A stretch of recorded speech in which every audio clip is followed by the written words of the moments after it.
আপনি কি একই ধরনের ডিম ভুনা খেতে খেতে বোর হয়ে গিয়েছেন? তাহলে কিন্তু ট্রাই করতে পারেন এই ভাপা ডিমের কারিটি।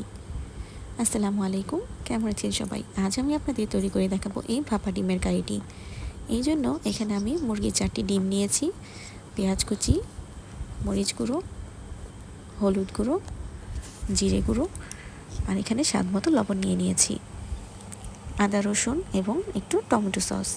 এবার একটি বাটিতে আমি একে একে ডিমগুলোকে ভেঙে নিব।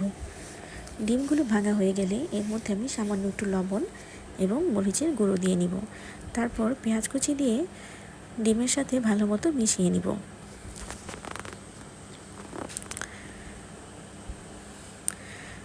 এবার চুলায় আমি একটি হাঁড়িতে পানি গরম করে নিব। এর মধ্যে আমি ডিমের বাটিটি বসিয়ে দিব।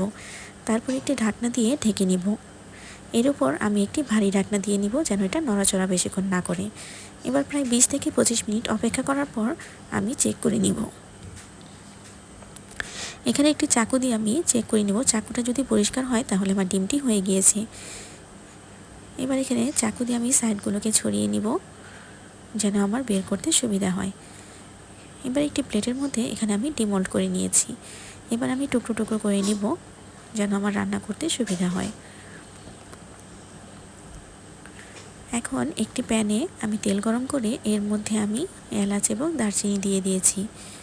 এটা কিছুক্ষণ নেড়েচেড়ে এর মধ্যে আমি পেঁয়াজ কুচিগুলো দিয়ে দিব। পেঁয়াজ কুচিটাকে আমি ভালোভাবে একটু ভেজে নিব। পেঁয়াজটা যখন ভাজা হয়ে যাবে এর মধ্যে আমি আদা রসুনটাকে দিয়ে দিব। আদা রসুন দিয়ে আমি আরও কিছুক্ষণ ভালোভাবে ভেজে নিব যেন আদা রসুনের কাঁচা স্মেলটা চলে যায়। ভালোভাবে নাড়াচাড়া হয়ে গেলে এর মধ্যে আমি মশলাগুলোকে দিয়ে দিব। লবণ, মরিচের গুঁড়ো, হলুদের গুঁড়ো এবং জিরা গুঁড়ো দিয়ে আমি মশলার সাথে পেঁয়াজটাকে ভালো মতো মিশিয়ে নেব নেড়েচেড়ে। মশলার সাথে ভালোভাবে মেশানো হয়ে গেলে এখানে আমি পানি অ্যাড করে দিব এবং মশলাটাকে আরও কিছুক্ষণ ভালোভাবে কষিয়ে নেব। খেয়াল রাখবেন মশলাটা যতটা কষানো হবে আমার রান্নাটা কিন্তু ততটাই ভালো হবে। যখন দেখবেন পেঁয়াজ থেকে তেলটা এরকম উপরে ভেসে উঠেছে তখনই বুঝবেন মশলাটা ভালোভাবে কষানো হয়ে গিয়েছে। এবার এখানে আমি ডিমের টুকরোগুলোকে দিয়ে আবার পেঁয়াজের সাথে নেড়েচেড়ে মিশিয়ে নিব। মেশানো হয়ে গেলে এর মধ্যে আমি আবার কিছুটা পানি অ্যাড করে তারপরে ভালোভাবে রান্না করে নিব।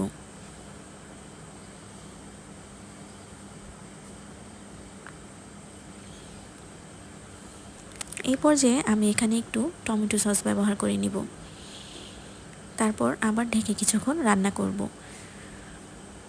আপনারা অবশ্যই লবণটা চেক করে নেবেন, যদি আপনাদের প্রয়োজন হয় লবণ একটু দিয়ে নেবেন। আমার এখানে আর একটু লবণের প্রয়োজন ছিল তাই আমি এখানে আর একটু লবণ দিয়ে তারপর কাঁচামরিচ দিয়ে দিয়েছি।